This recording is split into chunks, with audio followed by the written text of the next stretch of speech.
Hello दोस्तों, मेरा नाम है सत्यम त्रिवेदी और आप देख रहे हैं कंप्यूटर विद सत्यम सर। मैं फिर से वापस आ गया एक नई वीडियो के साथ, एक नए टॉपिक के साथ। तो वीडियो आप इन तक जरूर देखें और हाँ, वीडियो अगर अच्छा लगता है तो चैनल को हमारे सब्सक्राइब जरूर करें, लाइक करें, शेयर करें, कमेंट करें।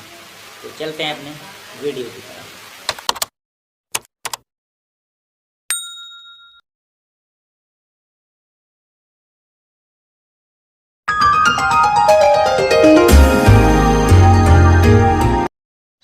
दोस्तों, पिछले वीडियो में हम लोगों ने CSS बैकग्राउंड अटैचमेंट प्रॉपर्टी क्या होता है इसके बारे में सीखा था। आज हम लोग सीखेंगे कि CSS बैकग्राउंड साइज प्रॉपर्टी का यूज कैसे करते हैं। तो आज हम पढ़ने वाले हैं बैकग्राउंड साइज प्रॉपर्टी के बारे में। तो ध्यान से देखेंगे बैकग्राउंड साइज प्रॉपर्टी क्या होता है। The background size property specifies the size of the background image.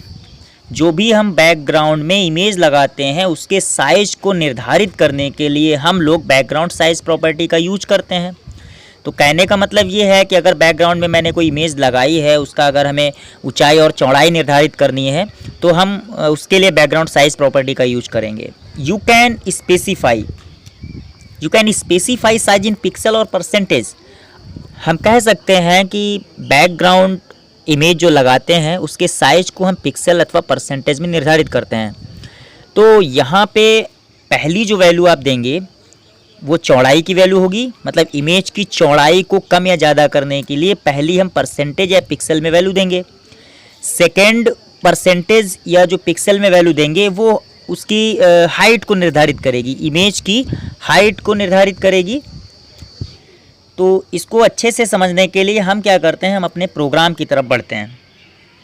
मैंने यहाँ से पहले से ही कोडिंग करके रखी है ताकि वीडियो लंबा ना हो। तो आप देख सकते हैं कि document type HTML head style तो हमें CSS कैस्केड स्टाइल सीट ही होता है, तो उसमें हमें CSS की स्टाइल को डिफाइन करने के लिए स्टाइल टैग देना ही पड़ता है। और स्टाइल जो हम तैयार कर रहे हैं वो किसके लिए तैयार कर रहे हैं, तो यहाँ पे हमें ये निर्धारित करना, उसके लिए हमें सेलेक्टर लेना पड़ता है। तो यहाँ से मैंने बॉडी सेलेक्टर ले लिया है कि जो भी हमारा बॉडी पार्ट है उस पर हम स्टाइल तैयार करेंगे। तो उस पर स्टाइल मुझे क्या रखनी है, मुझे क्या करना है, देखो ध्यान से देखेंगे कि मुझे बैकग्राउंड में इमेज एक लगानी है।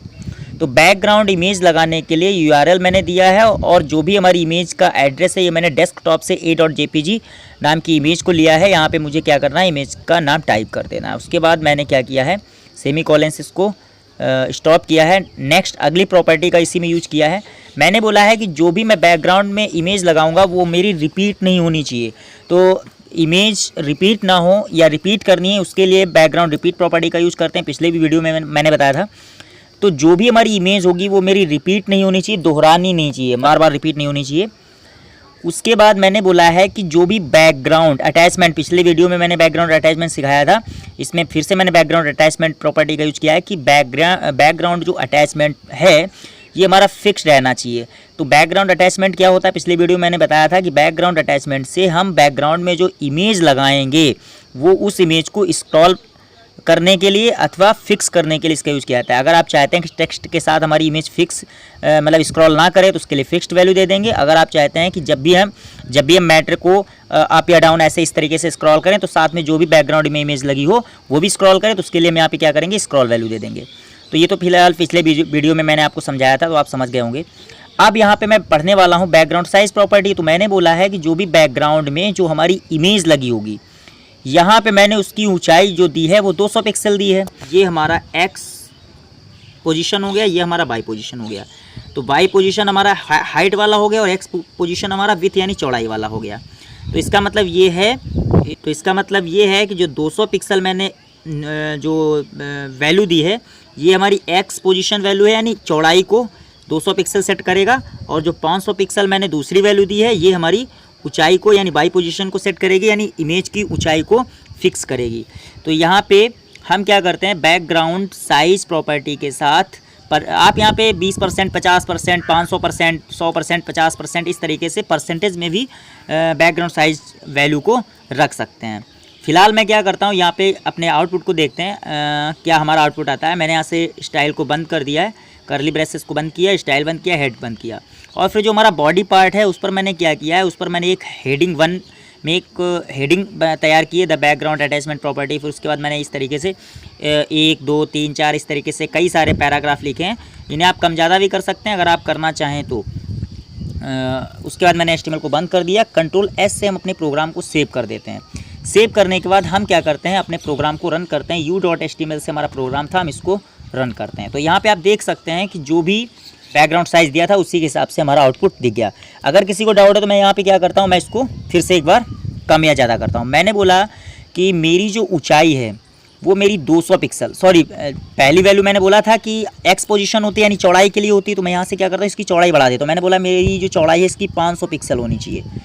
मेरी जो इसकी चौड़ाई है, एक्स पोजीशन जो है इमेज की हॉरिजेंटल पोजीशन कह सकते हैं, क्षैतिज जो पोजीशन है या जो इसकी चौड़ाई है इमेज की, ये 500 पिक्सल मुझे रखनी है। तो मैं क्या करता हूँ, कंट्रोल S से सेव करने के बाद जैसे अपने पेज को रिफ्रेश करता हूँ तो आप देखेंगे इसकी चौड़ाई बढ़ चुकी है। ऊंचाई जैसी थी वो वैसी की वैसी है। अब मैं क्या करता हूँ, इसकी ऊंचाई को भी थोड़ा कम या ज़्यादा करता हूँ। मैंने बोला नहीं, ये मेरी ऊंचाई जो है ये 500 नहीं, ये मेरी 300 पिक्सल रखनी, कम रखनी मुझे। तो मैंने यहाँ से ऊंचाई यानी वाई पोजीशन 300 पिक्सल दे दी। तो यहाँ से जैसे कंट्रोल S से सेव करने के बाद इसको रिफ्रेश करता हूँ तो आप देखेंगे इसकी चौड़ाई जो होगी, सॉरी जो ऊंचाई होगी वो कम हो गई होगी। तो यहाँ पे आप देख सकते हैं कि ये हमारी जो पोजीशन होती है, ये हमारी अप टू डाउन, ये हमारी वाई पोजीशन होती है। वाई पोजीशन यानी ऊंचाई कह सकते हैं, हाइट होती है। और ये जो हॉरिजेंटल पोजीशन, ये जो हमारी पोजीशन होती है, ये पोजीशन कह सकते हैं, ये हमारी एक्स पोजीशन होती है। एक्स पोजीशन होती है जिसे हम विड्थ कह सकते हैं, चौड़ाई कह सकते हैं। तो आप इस तरीके से समझ गए हैं। अगर मैं पहली वैल्यू दूंगा, अगर मैं पहली वैल्यू देता हूं तो ये हमारी चौड़ाई, इमेज की चौड़ाई बढ़ाएगा, इमेज की चौड़ाई बढ़ाएगा इस तरीके से। और अगर मैं दूसरी वैल्यू दे देता हूं तो वो हमारी ऊंचाई को कम या ज़्यादा करेगा। इस तरीके से आप समझ गए होंगे। अगर यहाँ पे किसी को डाउट है तो मैं यहाँ से इसको परसेंटेज में भी दे देता हूँ ताकि आपको अच्छे से समझ में आ जाए। यहाँ से मैं क्या करता हूँ, मैंने यहाँ पे बोला है कि नहीं, मेरी जो बैकग्राउंड साइज़ है वो मेरा 50% होना चाहिए। 50% मेरा चौड़ाई होना चाहिए और 30% मेरा ऊंचाई होना चाहिए। 30% मेरी ऊंचाई होनी चाहिए इमेज की। बैकग्राउंड में जो मैंने इमेज लगाई है, इसको ये रिफ्रेश करते हैं तो आप देख सकते हैं। अगर मैं बात करूं 50%, तो मैंने यहाँ से पहली वैल्यू क्या दी थी, 50% दी है, तो इसका मतलब ये कि चौड़ाई 50% होगी। तो आप यहाँ से देख सकते हैं, आप यहाँ से देख सकते हैं कि ये जो यहाँ से पूरी जो होगी 100% होगी, तो इसकी आधी कितनी हो गई, इसकी आधी जो हो जाएगी वो कितनी हो जाएगी, 50% इसकी चौड़ाई हो गई। और 30% मैंने इसकी ऊंचाई रखी थी। तो पूरी जो ऊंचाई है हमारी टोटल 100% इतनी है, तो आधी 50% इतनी हो जाएगी। तो इसका मतलब ये है कि 30% ये हो गया और 20% ये भाग हो गया। तो 30 और 20 50 ये टोटल हो गया और यहाँ से 50 ये बच गया। तो इसका मतलब ये है कि हमारा 30% के हिसाब से इसकी ऊंचाई फिक्स हो जाती है। जैसा कि मैंने पीछे आपको बताया भी था कि बैकग्राउंड साइज़ प्रॉपर्टी का यूज़ जो भी बैकग्राउंड में हम इमेज लगाते हैं उसको स्पेसिफाई या निर्धारित करने के लिए किया जाता है। बैकग्राउंड साइज़ को स्पेसिफाई करने के लिए, निर्धारित करने के लिए हम पिक्सल का इस्तेमाल कर सकते हैं अथवा परसेंटेज का भी इस्तेमाल कर सकते हैं वैल्यू के साथ। जो पहली वैल्यू होगी वो चौड़ाई को कम या ज़्यादा करेगी, सेट करेगी, स्पेसिफाई करेगी। और जो सेकेंड वैल्यू हम देंगे वो हमारी ऊंचाई को सेट करेगी। वो हमारी वैल्यू परसेंटेज या पिक्सल किसी में भी हो सकती है। तो यहाँ से इतना आपको समझ में आ गया होगा। If you specify one value background size 50%, अगर आप पहली वैल्यू बैकग्राउंड साइज 50% कर देते हैं और दूसरी वैल्यू आप पिक्सल में सेट कर देते हैं, then syntax set the width of the image height becomes auto. तो इसका मतलब ये है, यहाँ पे ये कह रहा है कि अगर आप पहली वैल्यू यानी उसकी जो चौड़ाई हो 50% आधी दे दीजिए और बैकग्राउंड साइज मैंने 200 पिक्सल दे दिया, तो सिंटैक्स यानी जो आप पूरा सिंटैक्स देंगे, मतलब जो भी हमारा फार्मूला बनेगा वो क्या करेगा, उसकी चौड़ाई को इमेज की ऊंचाई के हिसाब से ऑटोमेटिकली सेट कर देगा। तो चलिए हम इसको भी देख लेते हैं, देखते हैं। जैसे मान लो यहाँ पे मैंने पहली ऊंचाई दे दी, पहली चौड़ाई जो मैंने इमेज की दी वो 50% दी और मैंने यहाँ से इसको दे दिया 30, मैं पिक्सल दे देता हूँ, 300 पिक्सल दे देता हूँ। 300 पिक्सल मैंने दे दिया। कंट्रोल एस से सेव कर देते हैं। आप देख सकते हैं पहली वैल्यू जो मैंने एक्स पोजीशन यानी हॉरिजेंटल यानी इमेज की चौड़ाई को सेट करने के लिए 50% दिया है और ऊंचाई मैंने 300 पिक्सल रखी है। तो पिक्सल और परसेंटेज दोनों में मैंने वैल्यू दे दी है। तो अब हम क्या करते हैं, इसको ज़रा आउटपुट देखते हैं कि हमारा आउटपुट कैसा आता है। जैसे मैं इसको सेट करता हूँ तो ये क्या करेगा, जो भी मतलब ऊंचाई के अनुसार इसको ये ऑटोमेटिकली इसको एडजस्ट कर लेगा। मतलब पिक्सल में मैं थोड़ा इसको बढ़ा देता हूँ, मैंने यहाँ से 300 के बजाय मैं कर देता हूँ 800। कंट्रोल एस करते हैं और यहाँ से मैं क्या करता हूँ, इसको रिफ्रेश कर देते हैं। जैसे मैं इसको रिफ्रेश करूँगा तो ये क्या करेगा, ऑटोमेटिकली ऊंचाई जो भी हमने यहाँ पे चौड़ाई दी, चौड़ाई के हिसाब से उसको ऊंचाई, मतलब इमेज फटेगी नहीं या स्ट्रेच नहीं होगी, या ऑटोमेटिकली उसको एडजस्ट कर लेगी। इस तरीके से आप यहाँ पे बैकग्राउंड साइज़ प्रॉपर्टी में पिक्सल और परसेंटेज वैल्यू को यहाँ पे अच्छे से समझ गए होंगे। तो बैकग्राउंड साइज़ को डिफाइन करने के लिए, बैकग्राउंड साइज़ को फिक्स करने के लिए, बैकग्राउंड इमेज में जो हम साइज़ देते हैं, बैकग्राउंड साइज़ को स्पेसिफाई करने के लिए हम पिक्सल या परसेंटेज के अलावा कुछ वैल्यूज़ का इस्तेमाल कर सकते हैं। पहली वैल्यू आपकी कवर वैल्यू है, सेकंड आपकी कंटेंट वैल्यू है, और थर्ड आपकी ऑटो वैल्यू आ जाती है। तीसरी जो वैल्यू है आपकी ऑटो वैल्यू है। ऑटो तो डिफ़ॉल्ट वैल्यू होती है, इसको आप नहीं लगाएंगे, तो सिर्फ आप इमेज जो भी लगाएंगे उसका जो भी साइज़ होगा, जो भी चौड़ाई या ऊंचाई होगी वो ऑटोमेटिकली सेट हो जाती है। लेकिन फ़िलहाल मैं इन तीनों के बारे में आपको एक एक करके बताऊँगा, ध्यान से देखेंगे। तो पहली वैल्यू है कवर वैल्यू। इसमें क्या होता है कि फॉर रिसाइज और एक्सटेंडेड द बैकग्राउंड इमेज, जो भी हम बैकग्राउंड में इमेज लगाते हैं, वेब पेज पर जो भी बैकग्राउंड में इमेज लगाते हैं, उसको अगर हमें रिसाइज करना है, उसको थोड़ा हमें एक्सटेंडेड करना, मतलब विस्तारित करना, फैलाना है, कम ज़्यादा करना है, बढ़ाना है, या उसको देखना है, डिस्प्ले करना है बैकग्राउंड इमेज को ऑन फुल वेब पेज। अगर हम चाहते हैं कि जो भी हमारा वेब पेज है, जो भी हमारा वेब पेज है, इस पूरे वेब पेज पर हमें क्या करना है, इमेज को रखना है, तब हम उसके लिए कवर वैल्यू का इस्तेमाल करते हैं। तो चलते हैं अपने प्रोग्राम की तरफ और उसमें हम बैकग्राउंड साइज़ प्रॉपर्टी के साथ कवर वैल्यू का इस्तेमाल करते हैं और देखते हैं हमारा आउटपुट क्या आता है। हमने यहाँ पे अपनी बैकग्राउंड साइज़ में दो वैल्यू चौड़ाई और ऊंचाई के लिए फ़िक्स की थी।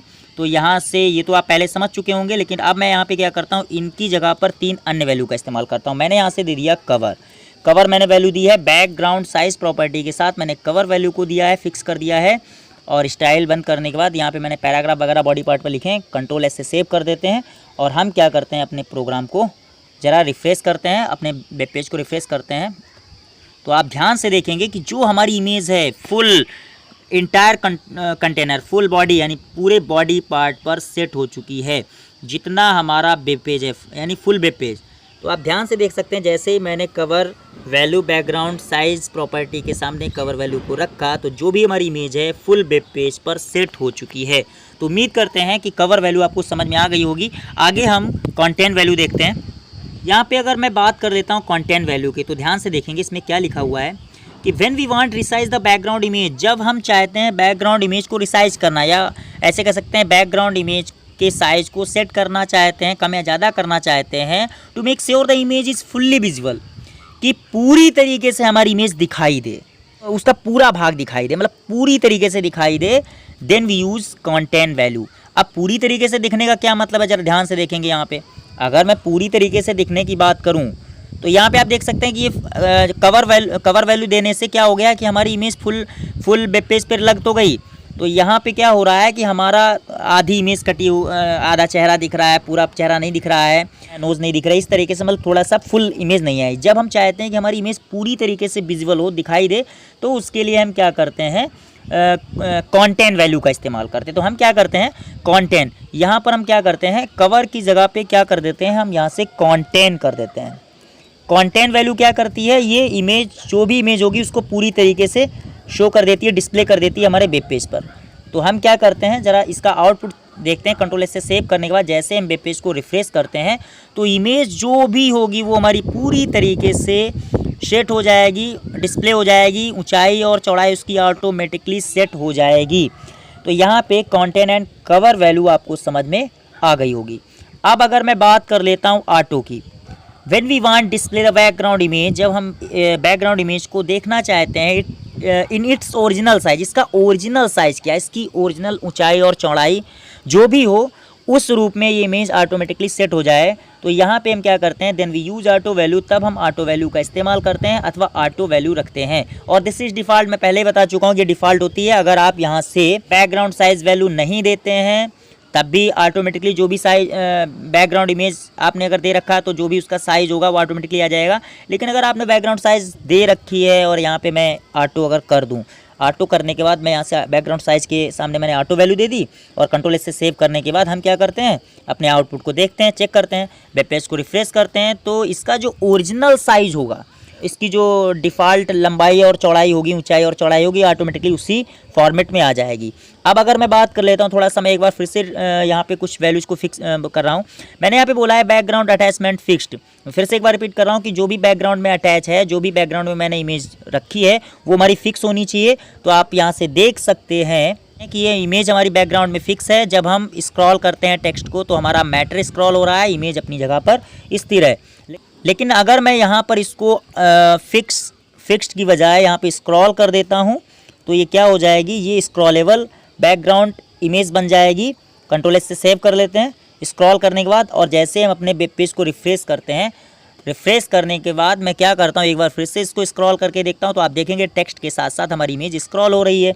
तो इमेज को बैकग्राउंड में जो आपने अटैच किया है, बैकग्राउंड में जो अटैचमेंट किया है, जो भी बैकग्राउंड में आपने इमेज अटैच की है उसको स्क्रॉलेबल बनाना, तो यहाँ से बैकग्राउंड अटैचमेंट प्रॉपर्टी का यूज़ करते हैं। स्क्रॉलेबल या फिक्स्ड जैसा रखना है आप वैसी वैल्यू यहाँ से दे सकते हैं। और यहाँ पे मैं बैकग्राउंड रिपीट की अगर मैं बात करूँ, यहाँ पे मैंने नो रिपीट लगा रखा है, तो वो इमेज एक ही बार आ रही, बार बार रिपीट नहीं हो रही। और मैं जैसे यहाँ से नो हटा देता हूँ, मैंने यहाँ से इसका वैल्यू दे दिया बैकग्राउंड रिपीट में रिपीट, तो ये क्या करेगा, जैसे इसको रिफ्रेश करते हैं तो ये क्या करेगा, बैकग्राउंड में जो भी इमेज होगी उसको रिपीट करेगा। बस इस तरीके से आप यहाँ पे इसको अच्छे से समझ सकते हैं। उम्मीद करते हैं ये आपको बहुत ही अच्छे से समझ में आ गई होगी। जिन लोगों को मैंने इसका पीडीएफ भेजा है वो एग्जाम्पल नंबर 14, एग्जाम्पल नंबर 14 देखेंगे फॉर बैकग्राउंड साइज के लिए, तो वहाँ से आप इसकी अच्छे से प्रैक्टिस कर सकते हैं। और जो कुछ भी अगर समझ में नहीं आता है तो आप बहुत ही अच्छे से समझ सकते हैं। यहाँ पे कुछ थोड़ा सा मैंने कमेंट के रूप में दे रखा है कि अगर आपका ब्राउज़र सपोर्ट नहीं करता है बैकग्राउंड साइड प्रॉपर्टी को, या आपकी नहीं आ रही है, आपने दिया है, तो वहाँ पे कुछ आपको प्रीफिक्स लगा देने हैं। जैसे आपका वेबकिट है, मॉज है, वो है आपका बिफोर स्पेसिफाई बैकग्राउंड साइज, मतलब बैकग्राउंड साइज आप देंगे ही देंगे प्रॉपर्टी। इससे पहले आपको हाइफन इस तरीके से करके वेबकिट आपको लगा देना है। तो ये किस में सपोर्ट करेगी, क्रोम एंड सफारी में। मॉज आपका सपोर्ट करेगा मोजिला फायरफॉक्स में, और वो आपका सपोर्ट करेगा ओपेरा मिनी में। कहने का ये मतलब है कि अगर आपका प्रोग्राम बिल्कुल सही है और वो रन नहीं हो रहा है, तो आप क्या करेंगे, बैकग्राउंड साइज़ जो आपने दिया है, जैसे मान लो कवर वैल्यू आपने दे दी और वो कवर के हिसाब से आपका आउटपुट नहीं आ रहा है, आप उसको क्रोम पर ओपन कर रहे हैं, सफारी पर ओपन कर रहे हैं, तो आप क्या करेंगे, बैकग्राउंड साइज़ के पहले वेबकिट लगा देंगे। अगर आप उसका आउटपुट मोजिला फायरफॉक्स पर लगा रहे हैं और आपने कवर वैल्यू दी, कवर के हिसाब से हमारा आउटपुट नहीं आ रहा है, तो आप मोज उसके पहले लगा दीजिए बैकग्राउंड साइज प्रॉपर्टी के पहले, तो आपका आउटपुट आ जाएगा। तो यहाँ से उम्मीद करते हैं ये आपको समझ में आ गया होगा। नेक्स्ट प्रॉपर्टीज़ हमारी है बैकग्राउंड पोजीशन, मैं इसको नेक्स्ट वीडियो में बताऊँगा। उम्मीद करते हैं ये वीडियो आपको समझ में आएगा, और तब तक के लिए thank you so much, bye bye. तो दोस्तों कैसा लगा हमारा वीडियो, उम्मीद करते हैं आपको ये वीडियो पसंद आया होगा। अपनी राय देने के लिए हमें कमेंट बॉक्स में कमेंट जरूर करें, और हमारे चैनल को सब्सक्राइब करें, और हाँ, नोटिफिकेशन बेल को आप जरूर दबाएं ताकि आपको नई अपडेट्स मिलती रहे। Thank you so much, bye bye.